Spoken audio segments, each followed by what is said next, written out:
Só um instante aqui. Versículo de número 9. 6, 9.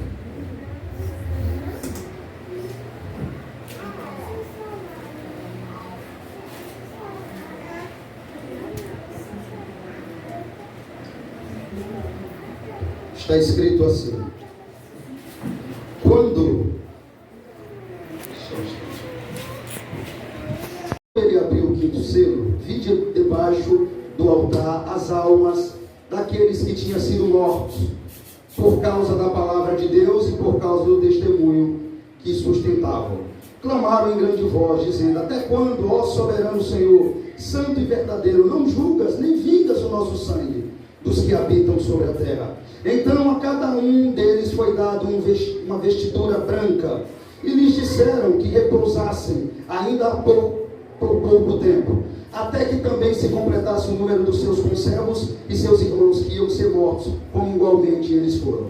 Vi quando o cordeiro abriu o sexto selo, e sobreveio um grande terremoto. O sol se tornou negro como saco de crina, e a lua toda como sangue. As estrelas do céu caíram pela terra como a figueira quando abalada por vento forte deixa cair os seus figos verdes. E o céu recolheu-se como um pergaminho quando se enrola. Então todos os montes e ilhas foram movidos do seu lugar. Os reis da terra, os grandes, os comandantes, os ricos, os poderosos, todo escravo e todo livre, se esconderam nas cavernas e nos penhascos dos montes. E disseram aos montes, aos rochedos: montes, rochedo, cai sobre nós. Escondei-nos da face daquele que se assenta no trono e da ira do cordeiro, porque chegou o grande dia da ira deles. E quem é que pode suster-se até aí? Senhor, graças te damos. Mais uma vez, a sua igreja precisa da revelação da sua palavra, do seu Espírito iluminador. Capacita a sua igreja a entender, a receber, a estar preparada a ouvir a sua voz. Ilumina as mentes e os corações para que haja edificação na sua igreja. Traz luz ao texto, receba a glória para si e nos faça mais parecidos com seu Filho amado, em nome de Jesus. Amém.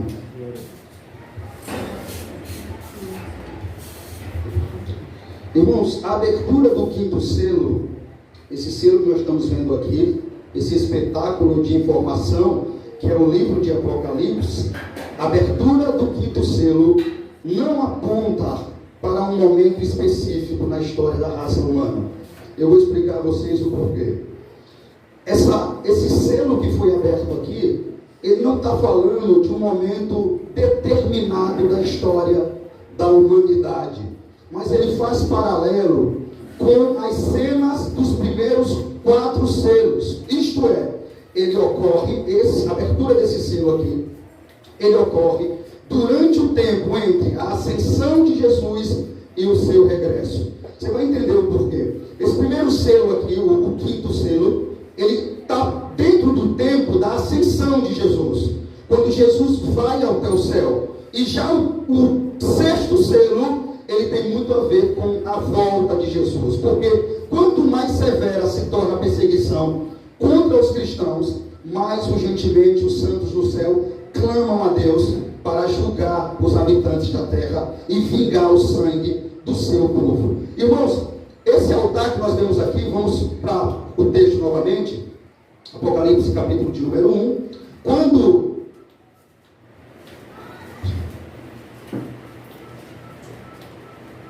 glória a Deus, glória a Deus, glória a Deus. Vamos lá. Quando ele abriu o quinto selo, vi debaixo do altar as almas daqueles que tinham sido mortos por causa da palavra de Deus e por causa do testemunho que sustentavam. Vamos entender isso aqui. O que significa esse altar, que esses homens, essas almas, quem são essas almas aqui que estão nos céus clamando a Deus por justiça? Será que é vingança isso aqui? Será que no céu vai haver sentimento de vingança? Parece um tom de vingança. Até quando, Senhor? Até quando não vingará o nosso sangue? Não fará justiça? Mas que altar é esse aqui? Que altar é esse que a Bíblia se refere? Será que é o altar do Senhor? Que essas almas estão aqui? Irmão, esse altar aqui é o altar do incenso. É aqui que as orações dos santos são apresentadas diante desse altar.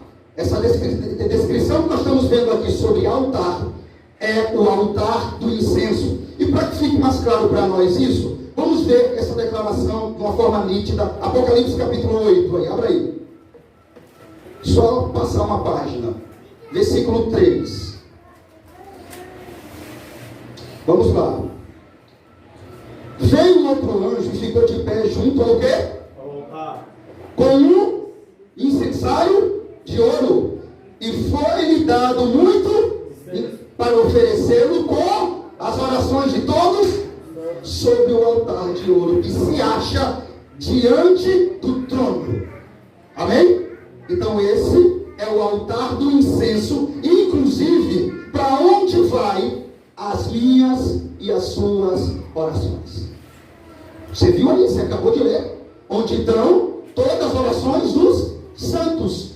Esse altar está diante do trono de Deus. Não é o altar do trono de Deus. Esse altar está preparado diante do trono de Deus, aonde chega as nossas orações como fumaça, como incenso às narinas do Senhor. Vamos voltar só para nós entender ponto a ponto.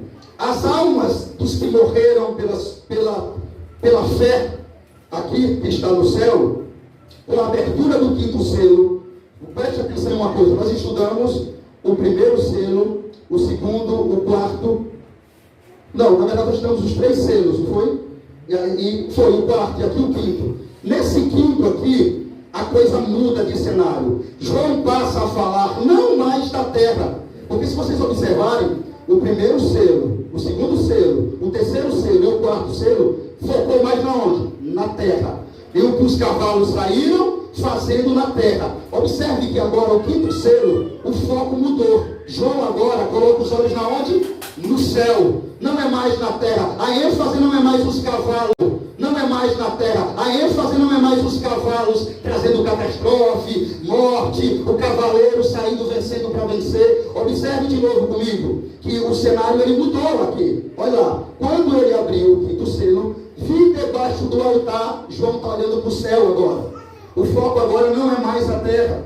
Vi debaixo do altar de Deus as almas daqueles que tinham sido mortos. O altar do incensário. Mas quem são essas pessoas? Essas pessoas aqui, irmãos, elas foram mortas, mas ainda não ressuscitaram com o corpo.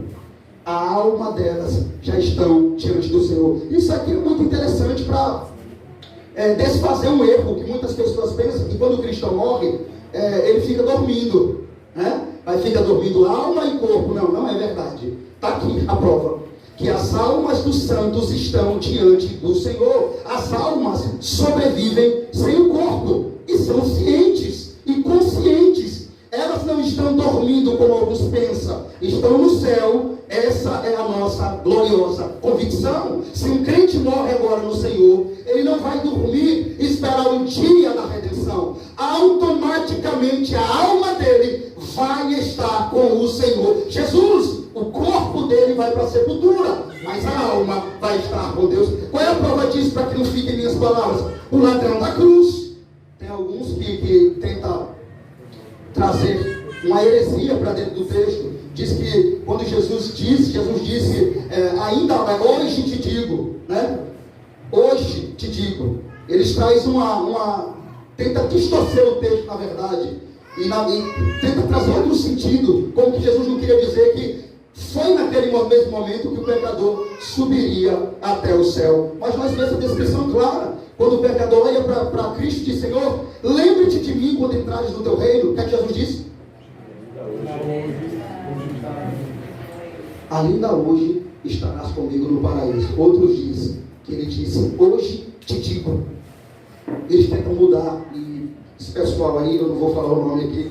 Hoje te digo. A pergunta é: se não fosse naquele dia, já dentro dos mortos a entrar, mas na hora que o corpo daquele pecador parou de respirar, ele foi estar com o Senhor. E é isso que nós estamos vendo aqui.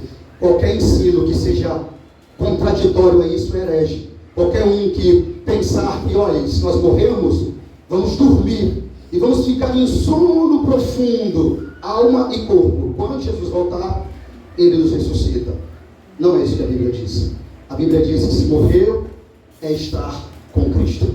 Qualquer um, seja na face dessa terra, que perece, seja pelo testemunho da fé, perseguição e perde a sua vida, morreu no Senhor, automaticamente o corpo dele fica lá, mas a alma dele vai estar aqui, diante do altar de Deus, na presença do Senhor. É isso, e essa é uma convicção gloriosa, irmãos.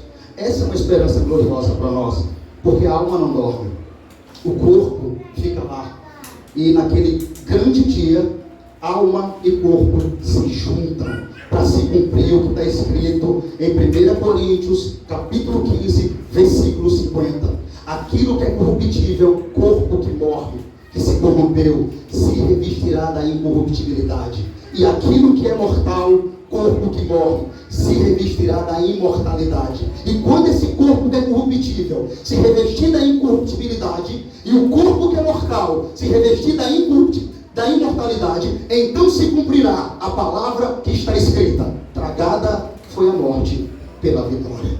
Então, irmãos, é isso que vai acontecer. A nossa alma vai estar com Deus automaticamente. O nosso corpo vai estar na sepultura. Quando Cristo voltar, corpo e alma se juntam. E acontece essa transformação de 1 Coríntios 15, 50. O corpo mortal recebe um corpo imortal. O corpo corruptível recebe um corpo incorruptível e eterno, de modo que possa habitar eternamente com Deus no céu.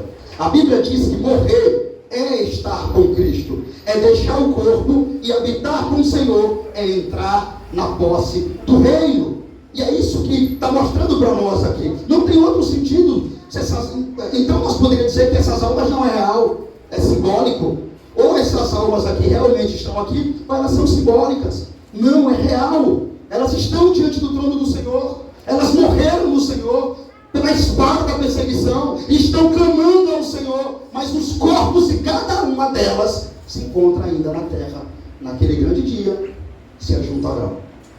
Porque a morte não nos separará de Deus. Ao contrário, ela vai nos levar mais rápido para Deus. Veja, é bem verdade que Deus não poupou essas pessoas aqui do martírio. Como vocês mesmos estão vendo, elas morreram pelo testemunho e pela palavra de Deus. Ou seja, morreram por não negar o Senhor na terra. E você pode juntar aí agora aquelas perseguições que eu preguei no começo aqui de Apocalipse. Vocês se lembram? A perseguição de Nério, de César, Flávio, Tito, Domiciliano, de matar os crentes nas arenas, ser comido vivo pelos leões, queimados, ser morto dentro de um boi de bronze, queimado, vivos. Então, todos esses crentes aqui fazem parte daquele povo que morreu por não negar o nome do Senhor. E por todos aqueles que existem na face da terra. Todos os santos do Antigo Testamento. Isaías, que foi cerrado ao meio pelo rei maquiavélico Manassés, cerrou um dos maiores profetas da história das Escrituras. O profeta chamado Messiânico, o homem que mais profetizou a vinda de Jesus. Sabe como foi a morte dele? Cerrado ao meio cruelmente. Eu acredito que ele está aqui no meio dessas almas, clamando: até quando, Senhor? Até quando, Senhor, justo juiz de toda a terra, não fará justiça? Deus não poupou eles do martírio, mas deu a eles poder para morrerem por causa da palavra de Deus e do testemunho que sustentavam. Deus deu graça a eles para que no momento da morte deles, eles não negassem o seu nome. E essa é a verdade da Bíblia, não é, irmão? A verdade é que qualquer um de nós pode enfrentar isso. Deus pode permitir que nós passemos por isso. Mas louvado seja Deus, que jamais vai deixar um salvo em um momento como esse só. O salvo, irmão, a verdade é que o salvo, ele nunca negará o Senhor na hora da morte. Nunca. O salvo nunca. Por quê? Porque o Senhor falou que aquele que começou a boa obra é fiel para completar. Ele começou uma obra em nós que vai até o dia da sua volta. Então tudo que enfrentarmos aqui está dentro do controle soberano dele. Até se enfrentarmos a morte e o martírio, ali na morte, a graça do Senhor estará com o seu povo, para que esse povo glorifique a Ele naquele momento. Foi isso que aconteceu. Você se lembra? A prova disso, para que eu não fique em minhas palavras, é que quando Flávio Tito Domiciliano fez a arena, né, para matar os cristãos pelos leões vivos, o Coliseu, alguns deles, acredite se quiser, quando eles entravam na arena, eles entravam louvando e adorando ao Senhor. Não, é isso mesmo que eu estou dizendo a vocês. Eles sabiam que ia ser comido vivos pelos leões famintos, de uma forma cruel. Eles deixavam os leões com fome exatamente para esses momentos. Soltavam os leões e saía leão, um bocado de leão comendo os cristãos vivos. Só que a história diz que eles entravam louvando ao Senhor, de modo que o imperador teve que cancelar, porque estava havendo conversão na plateia. Você escutou isso? A plateia estava olhando para aquilo e dizendo assim: mas que fé é essa? Como pode isso? Eles irão morrer e estão louvando. Pessoas estavam se convertendo e ele teve que encerrar, porque ao invés de matar os crentes e diminuir, os crentes estavam aumentando. Deus, irmão, você entende? Ninguém para a sua igreja, nem o poder das trevas, e é para que se cumpra: as portas do inferno não prevalecerão contra a igreja do Senhor. Está escrito, Cristo foi quem falou, e a história fala por si só. Em toda a história os crentes foram perseguidos, você sabe disso. Muitos homens maquiavélicos, como o imperador chinês, fugiu da memória o nome dele agora, matou 70 milhões de cristãos. E se você for pesquisar, lá na China está a maior universidade cristã do mundo. Você entende isso? Que é? Ele tentou diminuir o povo de Deus, mas lá naquele lugar se encontra a maior universidade cristã do mundo. Deus, ele faz assim, irmãos. Ninguém pode parar a igreja. A igreja é invencível. Por isso que eu estou falando sempre aqui. A igreja é invencível. E invencibilidade não tem nada a ver com morrer ou não morrer, não. O crente mesmo na morte, ele está vencendo. Você entende isso? O crente mesmo morrendo, para onde é que ele vai? Então ele venceu.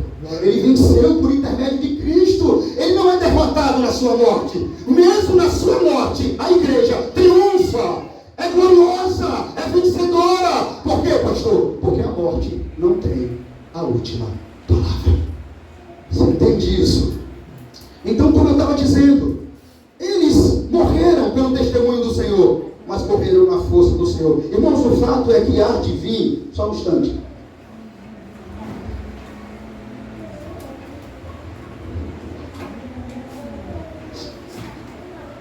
O fato é que há de vir uma grande perseguição sobre esse mundo, e o perseguidor será o anticristo. Guarde isso. Eu sei que você estava olhando para essas almas aqui e talvez pensando: não, isso aqui vai ficar só para eles mesmo. Isso aqui, não, irmãos, nós temos que estar preparados. Vai vir uma perseguição sobre esse mundo, e o perseguidor será o anticristo. Mas o anticristo vai vir, pastor? Vai sim. Tem alguns que dizem por aí que não vai. Até o homem de Deus, eu respeito muito e até admiro o ministério de alguns homens que diz isso, mas eu não concordo com eles quando eles dizem que não haverá anticristo. O anticristo é o sistema, é alguma coisa assim. Não, o anticristo vai vir sim. E muitos falsos crentes vão apostatar da fé. Amando o presente século, se apostatarão da fé. Mas os fiéis, irmãos, os verdadeiros crentes, selarão com seu sangue e o seu testemunho, preferirão a morte do que se apostatar e negar o nome do Senhor. Jesus deixou isso bem claro no sermão profético. Ele disse: então vos entregarão a tribulação e vos matarão, sereis odiados por todas as gentes por causa do meu nome. Ele avisou ou não avisou?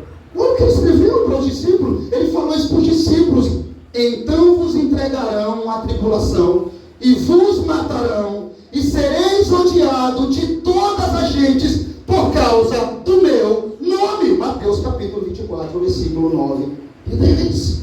E muitos mártires, conhecidos e desconhecidos, morrerão. E ainda morrem por causa da sua fidelidade a Cristo e sua palavra até os dias de hoje. Agora, irmãos, é interessante nós observarmos que as almas dos fiéis pedem não vingança aqui. Vamos olhar para o texto novamente. Vamos lá.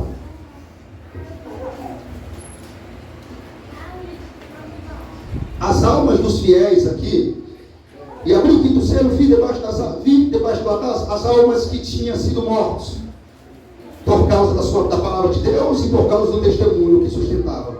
10. Clamaram em grande voz, dizendo: até quando, ó soberano Senhor, santo e verdadeiro, não julgas nem vingas o nosso sangue dos que habitas sobre a terra? Irmãos, aqui os cristãos, eles não estão clamando vingança pessoal. Não pense que o texto está querendo mostrar isso para nós. Quando eles clamam aqui, não é um tipo de vingança pessoal no céu. Não é cada cristão aqui cheio de vingança no coração, clamando a Deus pessoalmente. Não é isso. Mas a vindicação da glória do Deus Santo. Aqui não é um clamor de vingança pessoal. Entendam bem isso. Mas a vindicação da justiça divina. É isso que eles querem aqui. Eles estão vindicando a Deus, que Deus faça a justiça divina. Esse é o clamor da igreja, irmão, diante de todos os massacres que os crentes enfrentam e ainda enfrentarão. Irmãos, chegará um dia em que nós veremos quem é quem diante do Senhor. Esse dia eu acredito que não está tão longe. Quem verdadeiramente é do Senhor e quem verdadeiramente não é do Senhor. Quem verdadeiramente ama o Senhor e quem verdadeiramente é servo do Senhor. Esse dia é o dia que a nossa fé será provada como nunca foi na face da terra. Tem pessoas que não estão sendo preparadas para esse dia, porque é dito a elas que elas não passarão pela grande tribulação. Não, a igreja será tirada antes. Não tem menção na Bíblia para isso, não.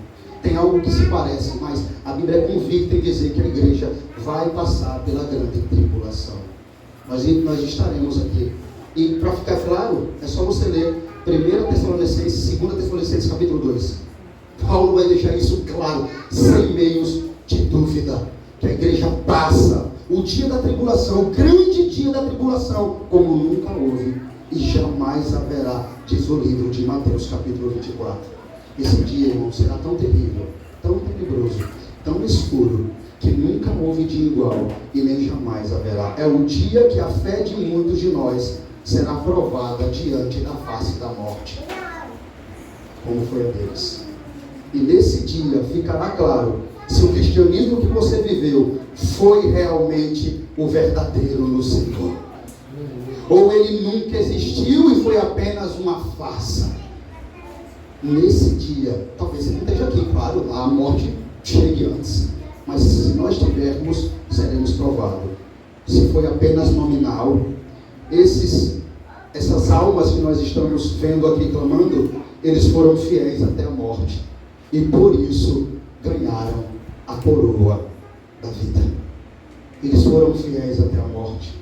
O sangue dos mártires, irmãos, foi simbolicamente derramado no altar de Deus, no céu, onde as suas almas se encontram em lugar de repouso. Vamos para o versículo 11.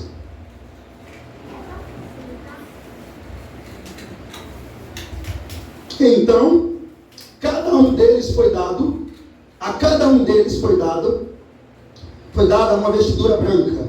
Eles disseram que repousassem ainda um pouco tempo, até que também se completasse o número dos seus conservos e os seus irmãos que iam ser mortos, como igualmente eles foram. Irmãos, vestiduras brancas aqui, como os irmãos já foram informados, vocês sabem o que representa. Representa santidade.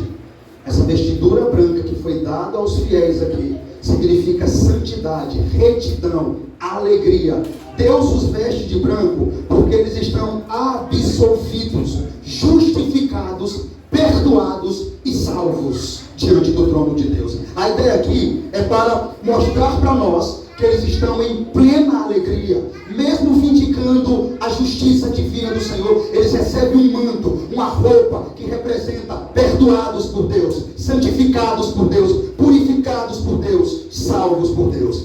A ideia para repousar ainda por um pouco de tempo deixa nítido para nós que as almas dos fiéis estão descansando e não dormindo. Não é? Essa ideia quando a Bíblia diz repouse ainda um tempo, está deixando claro para nós que as almas dos fiéis não estão dormindo, mas descansando até chegar o dia em que se completará o número dos mártires. Agora observe uma coisa: a predestinação sendo dita por algum ser celestial cujo nome não é mencionado aqui. Olhe comigo de novo e observe. Vamos lá, versículo 11. Então cada um deles foi dado uma vestidura branca e eles disseram que repousasse ainda por um pouco tempo, até que também se completasse o número dos seus conservos. Então tem um número exato, sim ou não? Tem um número exato. Até que se complete o número dos seus conservos. Então, um ser celestial aqui, cujo nome não é mencionado, está deixando claro para nós que não é todos. Tem um número determinado nessa terra para ser alcançado. Está claro aqui para nós. Veja isso, predestinação. Espera um pouco, até que também se complete o número dos seus conservos. Ou seja, tem um número exato de salvos. Não é todos. Isso deixa claro que, para nós, irmãos, que tem um número determinado. E até que esse número, escute isso, até que esse número não tenha sido completado na terra, o dia do juízo não pode chegar. Guarde isso. Até que esse número aqui, que o anjo falou, calma, descansem aí na alegria do Senhor, desfrute da presença do seu Deus, receba a veste branca de alegria, de salvação, de pureza, de santidade. Mas calma, ainda não. Eu não posso fazer justiça ainda, porque tem ainda escolhidos meus na terra para serem alcançados. Aí você entende a missão que a igreja tem e a importância de evangelizar, né, irmãos? Aí você entende a importância de sair por todo mundo e pregar o evangelho a toda criatura. Aí nós entendemos, nós que fomos pregar o evangelho ontem, a importância daquilo que foi feito em becos, vielas e favelas onde nós passou. Nós temos que pregar. Nós somos a força do Senhor na terra. A boca de Deus na terra é a igreja, irmãos. Deus fala por intermédio da sua igreja. Por isso que a Bíblia diz em Mateus lá: vós sois o sal da terra e a luz do mundo. Está claro? O que a Bíblia está querendo dizer com isso, pastor? As pessoas verão a luz de Deus através da igreja. As pessoas verão a justiça de Deus, a retidão de Deus através da igreja. É isso que quer dizer luz e sal ali. O que é que o sal faz? Qual é a função do sal? O sal, ele restringe a corrupção. É botado na carne para quê? Para que a carne não apodreça. Exatamente, o sal, ele representa a justiça, retidão da igreja. O povo verá Deus através da sua igreja. Por isso a Bíblia está deixando claro para nós aqui: o Senhor não voltará, o Senhor não trará juízo, até que seja completado na terra o número dos salvos. Até que esse dia não chegue, o Cordeiro não virá. E é muito importante, irmãos, nós sermos informados com isso. Nós oremos às vezes: Maranata, ora vem, Senhor Jesus. Mas na verdade as nossas orações nos últimos dias têm que ser: Senhor, venha o seu reino. Porque por isso o Pai Nosso começa assim: Pai Nosso que estás no céu, santificado seja o vosso nome, venha a nós o teu reino. A ideia aqui é: avance o teu reino, Senhor. Faça conhecido o teu reino, obedecido, reverenciado a tua palavra. Por isso nós devemos orar para que o reino de Deus venha, a igreja avance, e para que até o último salvo dessa terra seja alcançado. Ninguém sabe onde ele está, mas o fato é: calma, meus filhos, calma. Eu vou trazer juízo para a terra, eu vou vir, mas antes o que é necessário? É necessário que o último escolhido da face dessa terra venha crer em meu nome. Amém? Nenhum fio de cabelo nosso, irmãos, até lá, fique preocupado, pode ser tocado em nós, sem que ele permita. Mas precisamos saber também, irmãos, que nos é dado não só a graça, não apenas de crer em Cristo, mas também de sofrer por Ele. Vou repetir isso, que é muito importante para nós. Precisamos saber, igreja, que a nós é dado a graça, não apenas de crer em Cristo, mas também de sofrer por Ele. Quando o cristão entende isso, ele entende um pouco do cristianismo, reclama menos e anda pela fé no Filho de Deus. E até, se for necessário, dar a vida por amor dele. Isso fica claro para nós também, que há um limite, irmãos. Para crescente enxurrada, tem justiça na terra. Deus anuncia esse limite. Trata-se do número completo dos mártires. Quando o último eleito for alcançado, então o Senhor volta. Vamos ver essa informação de um modo mais claro? Abra Mateus comigo, capítulo 24, por favor.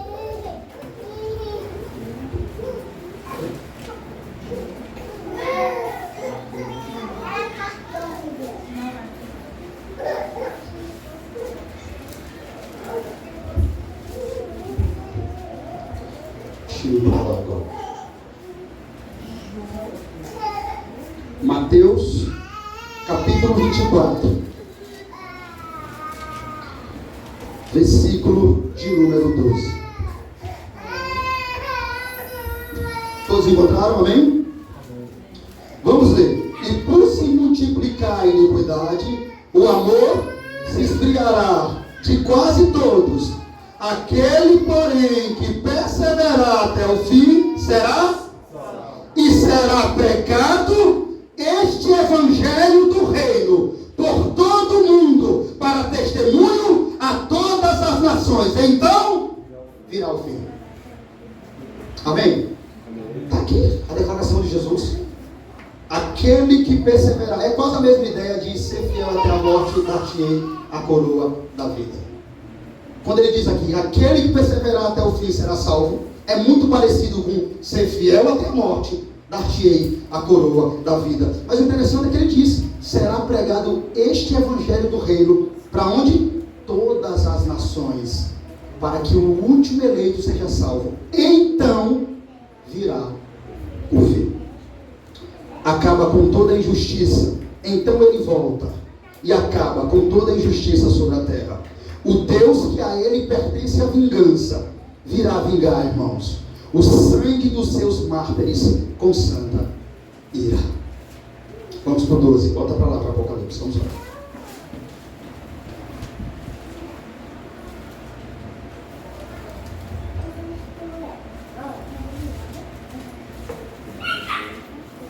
Apocalipse capítulo 12, o sexto selo, não é?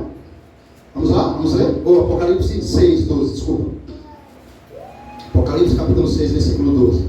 O sexto selo. Vi quando o cordeiro abriu o sexto selo, e sobreveio um grande terremoto. O sol se tornou negro como um saco de crina, a lua toda como sangue. As estrelas do céu caíram pela terra como a figueira quando abalada pelo vento forte deixa cair os seus figos verdes. E o céu se recolheu-se como um pergaminho. Quando se enrola, então, todos os montes e ilhas foram movidos do seu lugar. E os reis da terra, os grandes, os comandantes, os ricos, os poderosos, todo escravo e todo livre, se esconderam nas cavernas, nos penhascos e nos montes. Até aí, irmãos.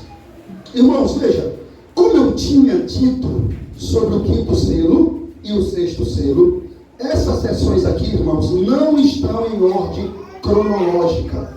Não estão em uma sessão organizada, uma após outra. O Apocalipse não é e não foi escrito em ordem cronológica. Então, o quinto selo, como eu disse, tem a ver com a ascensão de Cristo. E o que é a ascensão de Cristo? Atos capítulo 1, versículo 6. Quando ele morre, ressuscita e sobe para se encontrar com o Pai. Isso é ascensão. Mas o sexto, ele tem a ver com a volta de Cristo. Então eu quero fazer vocês entenderem e colocar vocês na perspectiva correta do texto.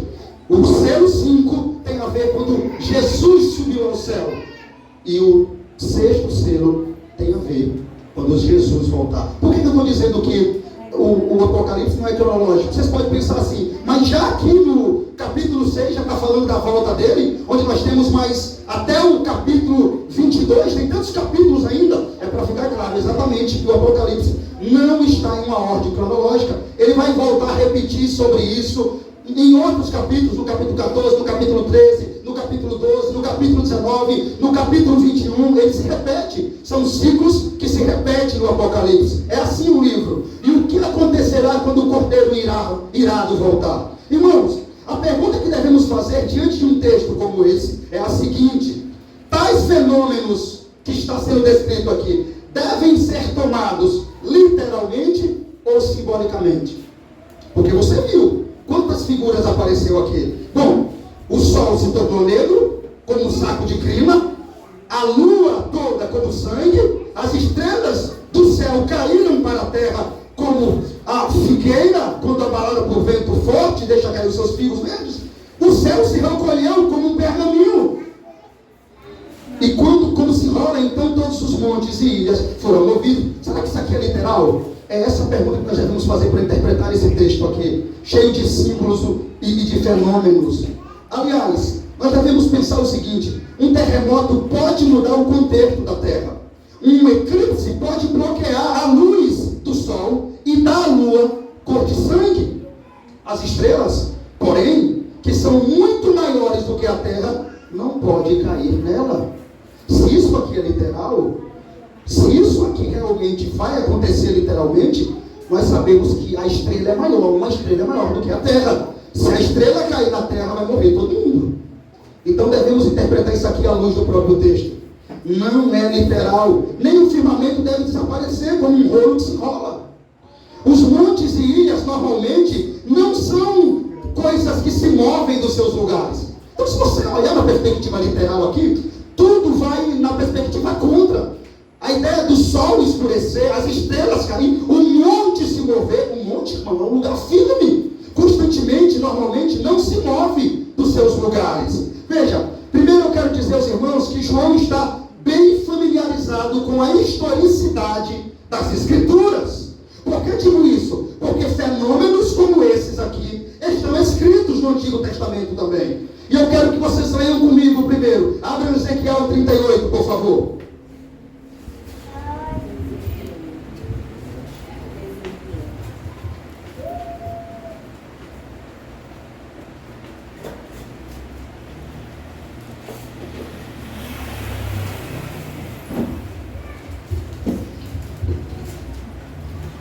Ezequiel, vamos lá.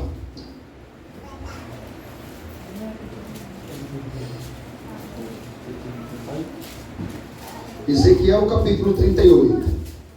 Agora você vai me dizer se é parecido ou não o que você vai ver aqui agora.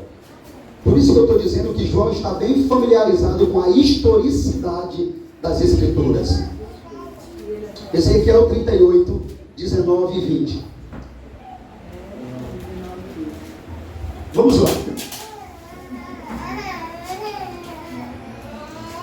Pois, no meu zelo, no brasume do meu furor, disse que naquele dia será fortemente sacudida a terra de Israel. Agora, de tal sorte que os peixes do mar, e as aves do céu, e os animais do campo, e todos os répteis que se arrastam sobre a terra, e todos os homens que estão sobre a face da terra, tremerão diante da minha presença, e os montes serão deitados abaixo, os precipícios desfarão, e todos os muros desabatarão por terra. Veja como é parecido o texto. Agora, olhe Joel comigo, abra Joel capítulo 2. Vamos lá. Joel, desculpe, irmão, desabarão por terra. Vamos lá, Joel capítulo 2. Joel capítulo 2, versículo 31.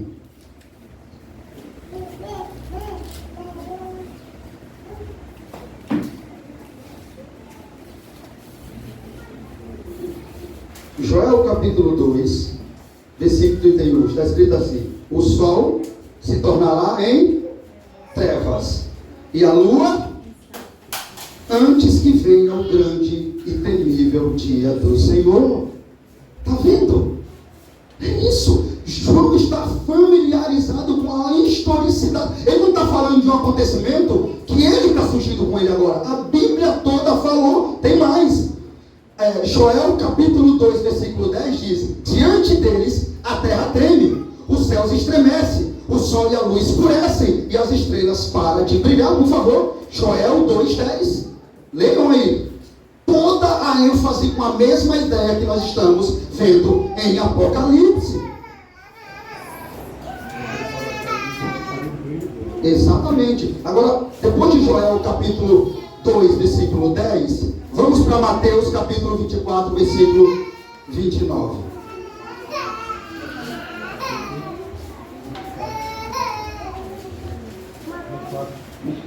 Isso, 24, capítulo 24, Mateus capítulo 24, versículo 29.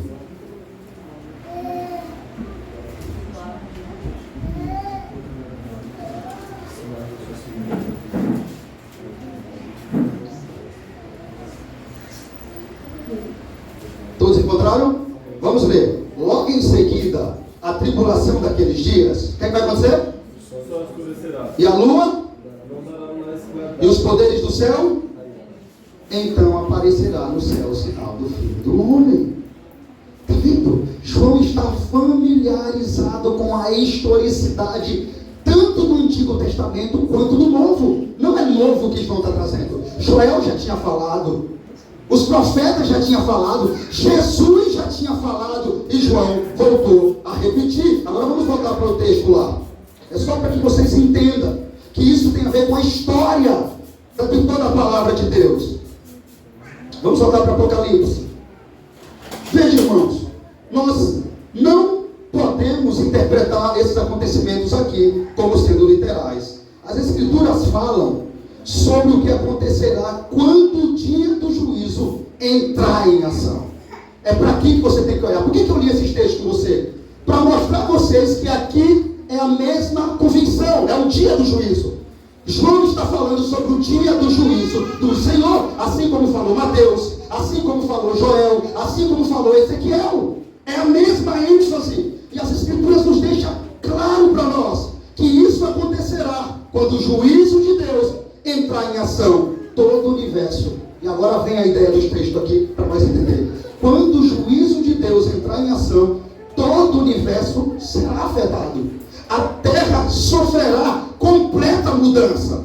Esse é o dia do Senhor, no qual acontecimentos catastróficos, enormes proporções, terão lugar. Veja, contudo, a linguagem que ele usa dificilmente pode ser tomada como inflexível e literalmente. De outro lado, algumas convulsões incomuns na natureza ocorrerão quando o tempo cósmico cessar e a eternidade tomar o seu lugar. Quando isso aqui acabar, quando o tempo cósmico, que é o tempo cósmico? O tempo que estamos vivendo, o cosmos, o planeta, o mundo, quando esse tempo cósmico acabar e dar lugar à eternidade, a terra vai ser abalada. Agora vamos procurar entender melhor isso aqui. Vamos lá. Um terremoto abala o universo.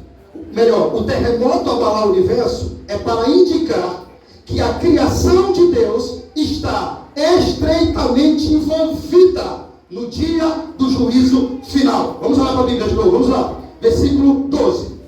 Vi, quando o Cordeiro abriu o sexto selo, e sobreveio o quê? Terremoto.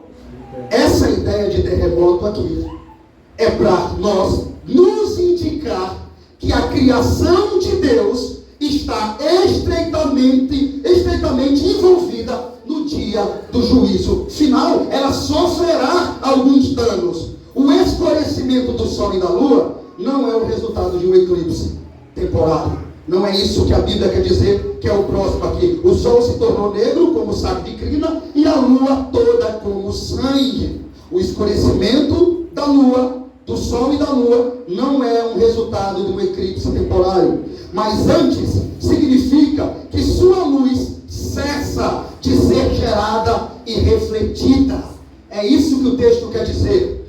E que o que predominava no princípio, se você lembrar, na criação, não era a luz, mas sim as trevas, como diz a Bíblia em Gênesis 2. E assim será para os incrédulos, quando o Senhor Jesus voltar, quando o juízo de Deus vier, não será dia de luz para ele, diz a Bíblia, será dia de trevas. Está escrito lá em Sofonias, não são palavras minhas. Então, mais uma vez, para ficar claro para nós, quando a Bíblia fala sobre a lua, quando a Bíblia fala sobre o céu, o sol, é para mostrar para nós sobre a luz que vai cessar de ser gerada e refletida. Por quê? Nós temos essa ideia, porque o que predominava na criação não era a luz, e sim as trevas, e assim será para o ímpio. Será dia de treva para o incrédulo, dia de juízo e não de luz. Vai ser dia de treva para eles e não de luz. As estrelas despencando do céu são comparadas, você bem observou, vamos ler comigo aqui. As estrelas do céu caíram pela terra como a figueira, quando abalada por vento forte, deixa cair os seus figos verdes. As estrelas despencando do céu são comparadas aos figos verdes, que o vento sacode das árvores. A imagem de estrelas caindo, a realidade consiste de um completo deslocamento das estrelas no espaço sideral.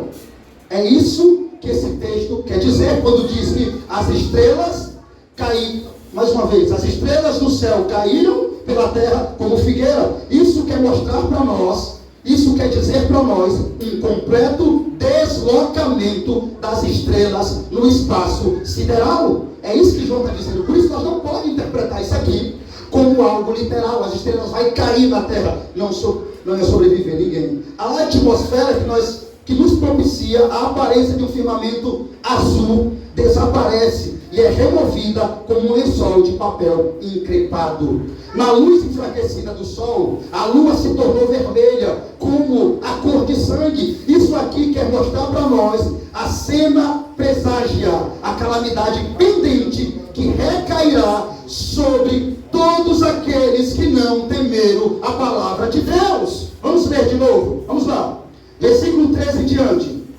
As estrelas do céu caíram pela terra como figueira, quando abalada por vento forte, deixa cair os seus figos verdes. E o céu recolheu-se como um pergaminho quando se enrola. Então todos os montes e ilhas foram movidos do seu lugar. Isso aqui quer mostrar para nós, para os ouvintes, a calamidade pendente que recairá sobre o povo. A queda das estrelas na terra não deve ser entendida em termos literais, mas em termos figurativos. João ainda usa o paralelo dos figos verdes que caem dos galhos e cobrem o chão. Equivale a outra advertência de que o fim está chegando. O céu atmosférico, irmãos, enrolado como um rolo que você viu aqui, como um rolo que já foi escrito e enrolado, guardado em um armário, esse céu vai ser substituído por um novo céu e uma nova terra. Para que fique claro isso, Apocalipse capítulo 21. Vamos lá. É isso que a Bíblia está querendo mostrar para nós. Eu vou trazer um resumo melhor disso aqui. Vamos lá, Apocalipse capítulo 21.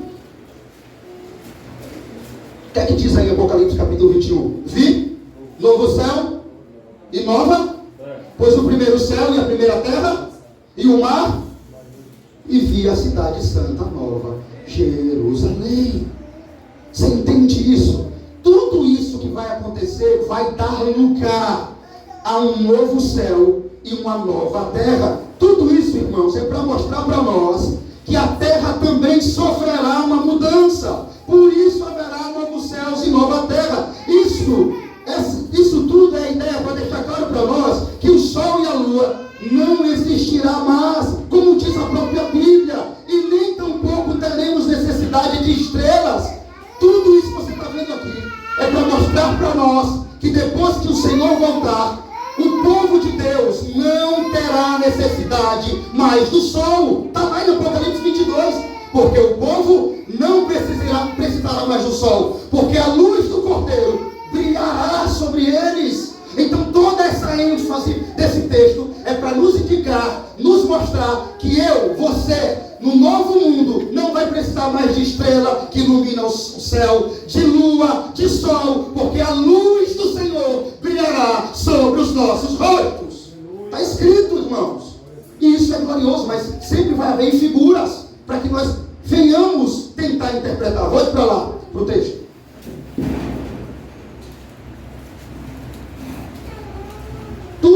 nós estamos vendo aqui é para nos mostrar exatamente isso. Que tudo isso vai passar, como nós lemos agora. Tudo isso aqui é simbólico, irmãos. Nada, a estrela não vai cair na terra, o monte não vai se abalar. Mas isso aqui é para mostrar que a terra está sendo preparada para um dia ser substituída por uma nova terra. O céu pelo novo céu. Por que novo céu? Porque o céu que você vê hoje tem estrela, tem sol, tem lua. Mas o céu novo criado por Deus, não haverá mais essas coisas. Não haverá mais estrelas, lua, sol, está escrito. Porque a luz de Cristo brilhará sobre nós. Não haverá mais noite. Não vai haver, todavia, mais lua. Agora observe, irmão. João cita, vamos dar continuidade ao texto. Versículo 15 agora. Os reis da terra, os grandes, os comandantes, os ricos, os poderosos, todo escravo e todo livre, se esconderão nas cavernas e nos penhascos dos montes. O que está acontecendo aqui, irmãos? Observe uma coisa comigo. João cita 7 classes de pessoas aqui. 7 classes de pessoas. Isso é muito importante para nós, muito significativo. Por que João citou 7 classes de pessoas aqui? Reis, poderosos, comandantes, escravos, livres. 7 classes de pessoas para trazer um todo da humanidade. Toda classe de pessoas que rejeitou o Senhor. Veja, reis da terra, os grandes comandantes, os ricos, os poderosos, todos os escravos e todos os livres. Os reis da terra, os grandes homens, os generais, os ricos, os poderosos e todo escravo e todo livre se esconderão. Primeira ideia, reis. Reis, irmãos, são os governantes supremos da terra, com grandes homens ao seu lado, na qualidade de conselheiros e administradores. Os generais aqui representam as forças armadas de todo o universo. Os ricos representam todo aquele povo que tem influência econômica. Os homens fortes são os poderosos com respeito às faculdades físicas e mentais. Em meio à escala social estão as multidões de escravos e os que já conquistaram a sua liberdade. Aqui está, irmãos, o retrato de todos os níveis da humanidade, do topo ao fundo do mundo, que enfrentará a vinda do juízo, tendo rejeitado a Jesus Cristo como o Senhor e Salvador. Essas multidões são incapazes de escapar da ira de Deus e do Cordeiro. Veja, vamos ler de novo e continuar a leitura. Os reis da terra, os grandes comandantes, os ricos, poderosos, todo escravo, todo livre, se esconderam nas cavernas, nos penhascos, nos montes, disseram aos montes e aos rochedos: cai sobre nós, escondei-nos da face daquele que se assenta no trono e da ira do Cordeiro. Você está vendo, irmãos, que foi pregado aqui quinta? A ira de Deus, tristemente, a mensagem não conseguiu prosperar.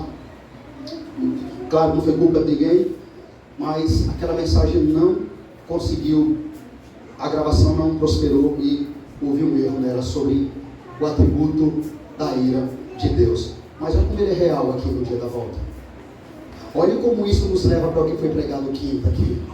Quando Cristo voltar para reis, comandantes, grandes, não vai ser com misericórdia como alguns dizem, vai ser com o quê? Com ira. Essas multidões são incapazes de escapar da ira de Deus e do Cordeiro. Mas para que fique um pouco claro isso, como será esse dia, abra comigo Sofonias capítulo 1, por favor.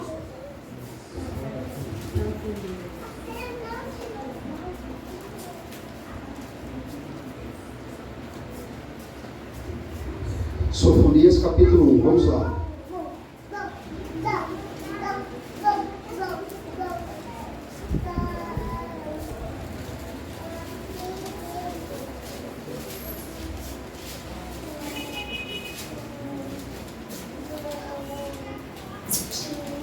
Sofonias capítulo 1, versículo 14.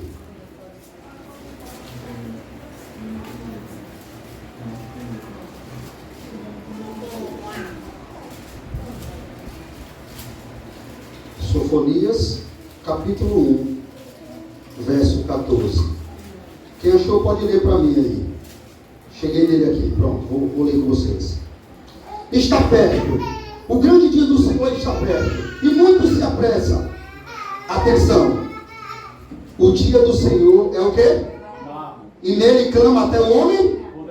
Aquele dia é dia de indignação, dia de angústia, dia de alvoroço e desolação, dia de escuridade e negrume, dia de nuvens e densas trevas, dia de trombeta e de rebate contra as cidades fortes e contra as torres altas. Trarei angústia sobre os homens, e eles andarão como cegos, porque pecaram contra o Senhor. E o sangue deles se derramará como pó, e a sua carne será tirada como esterco. Nem a sua prata, nem o seu ouro os poderão livrar no dia da indignação do Senhor. Mas pelo fogo do seu zelo, a terra será consumida, porque certamente fará destruição total e repentina de todos os moradores da terra. É forte ou não, Deus? É sobre esse dia que Apocalipse está dizendo. Até aquele homem mais poderoso. O homem é tão enfático que ele diz assim: nem a sua prata e nem o seu ouro. O mais rico, o mais poderoso, o homem mais forte, mais poderoso dessa terra, não vai se livrar desse dia. Sabe como é que ele vai estar? Exatamente como você está vendo ali, fugindo, tentando se esconder, pedindo para os montes cair sobre eles. Talvez vocês não entenderam, né? Eles estão preferindo a morte a enfrentar a ira de Deus. Volte para lá, para nós. Eu vou acabar a mensagem. Quando a Bíblia diz aqui, montes caem sobre nós, é o mesmo que ele está dizendo assim: eu quero morrer ao ter que enfrentar a ira de Deus. Monte cai sobre nós, porque o que é que está vindo? Eles falam: a ira do Cordeiro. O dia da sua ira chegou. Esse dia será tão amargo, irmãos, para eles. Vai ser tão horrível, mas tão horrível, que eles estão preferindo a morte. Mas nem a morte vai fazer que eles escapem da ira do Cordeiro. Isso é muito forte. Irmãos, esse texto, esse selo, introduz para nós o dia do juízo. O medo, o terror, o espanto que vai acontecer naquele dia. Se escreve sobre dois simbolismos: o universo sendo sacudido e os homens completamente aterrorizados, tentando se esconder da ira de Deus. Não é assim que eles estão aqui? Aterrorizados. O universo sendo abalado, dois sinais que temos para essa volta: o universo cósmico sendo abalado e os homens aterrorizados, tentando se esconder da ira de Deus. Quem são esses homens? Por que eles estarão assim? Eu vou acabar a mensagem dizendo: um dia, irmãos, o Senhor veio na sua primeira vida como advogado fiel, absorveu cada um dos nossos pecados pelo seu próprio sangue, todas as nossas culpas, e como advogado perfeito e justo, que nunca perdeu uma causa, ele está pronto para absorver e perdoar, justificar qualquer pecador que a ele se chega arrependido, clamando por perdão ainda nos dias de hoje, como advogado fiel e perfeito, que nunca perdeu uma causa. Ele justifica esse pecador, ele absorve esse pecador, ele coloca os méritos dele nesse pecador, a justiça dele nesse pecador, e apresenta esse pecador diante do trono de Deus, perdoado. Deus bate o martelo e considera o pecador justo, absolvido, considerado perdoado no tribunal de Deus. Mas nesse dia aqui, ele não vai vir mais como advogado para absolver, perdoar, justificar, porque está escrito em 1 João, capítulo 2, versículo 1, que temos advogado junto ao Pai, Jesus Cristo, o justo. Ele é o nosso advogado ainda. É o advogado de todos os pecadores que vai ouvir essa palavra, que estão aqui, que não se arrependeu ainda e não se prostrou diante do Senhor. Ele ainda pode ser o seu advogado. Ele ainda pode apresentar qualquer pecador diante do tribunal de Deus e justificar esse pecador, santificar esse pecador, perdoar esse pecador. Ele pode fazer isso ainda. O pecador que está na face dessa terra ainda pode se livrar do que está por vir. ele ainda pode se livrar dessa ira que está por vir, desse dia horrível que um dia vai chegar. Por isso eu digo, a humanidade não sabe o que está fazendo. A humanidade não tem ideia do que é pecar contra Deus. Por que eu estou dizendo isso?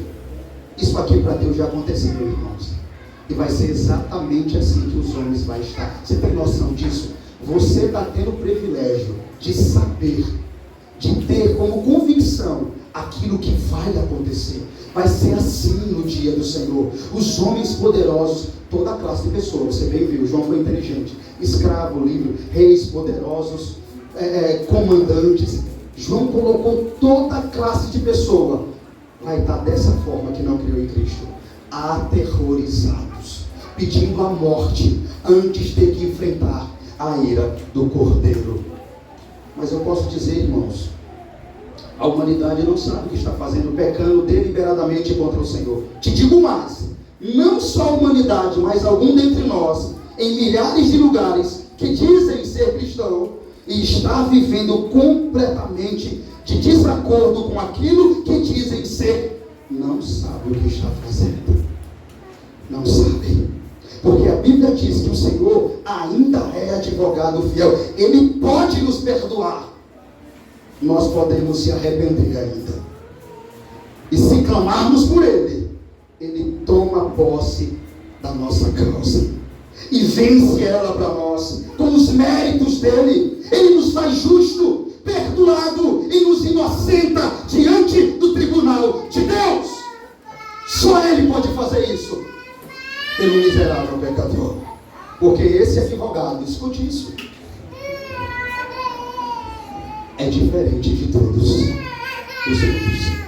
Ele nunca perdeu em suas causas. Vou repetir, esse advogado é diferente de todos os outros. Ele nunca perdeu uma causa. Ele dá a vida dele para salvar o réu, para que o réu saia justificado, perdoado e salvo da sala da audiência de Deus. E sempre com o próprio sangue dele é que ele vence as suas causas. E por isso nunca perdeu uma e jamais perderá. Todo pecador que se chega a ele clamando por perdão é perdoado automaticamente. Porque ele é justo, advogado, fiel. Esse pecador é justificado e salvo, porque ele é justo. Mas isso só pode acontecer, irmãos, antes desse versículo aqui se cumprir. Antes dele voltar. Porque quando ele voltar, aqueles que foi até ele, clamou pelo seu sangue, foi perdoado e salvo, serão resgatados para a glória futura eterna.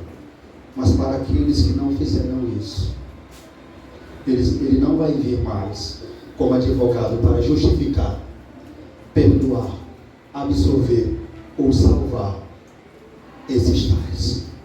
Mas agora ele vai vir como justo juiz, mas agora para condenar, para esmagar, para derramar a sua santa ira.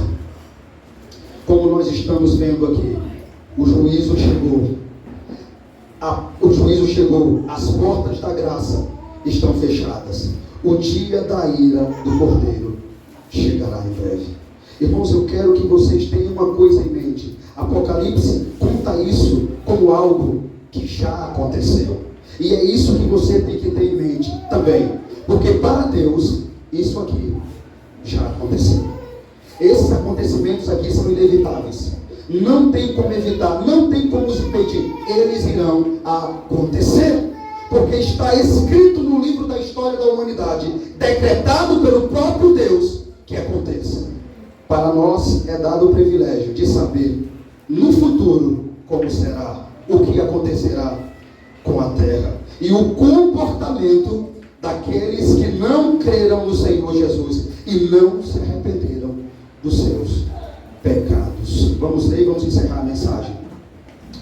Do versículo de número 15 até o final. Os reis da terra Os grandes, os comandantes, os ricos, os poderosos, todos escravos, todos livres, se esconderam nas cavernas e nos penhascos dos montes, disseram aos montes e aos rochedos: cai sobre nós, escondei-nos da face daquele que se assenta no trono e da ira do Cordeiro, porque chegou o grande dia da ira deles. E quem que pode suster-se? Em outras palavras, quem pode impedir que esse dia aconteça? Para aqueles que estão no Senhor, regozijarão eternamente, serão salvos e gozarão da plena paz e esperança eterna. Para aqueles que não se arrependeu, sobrará a ira, o juízo de Deus derramado sem misericórdia na face dessa terra. Vamos ficar de pé e vamos orar e agradecer ao Senhor por essa palavra. E rogar ao Senhor que aqueles que estão assistindo e não se arrependeram ainda, façam isso enquanto é tempo. E se tem alguém aqui que não se arrependeu, faça isso enquanto. Só um instante aqui. Versículo de número 9. 6, 9.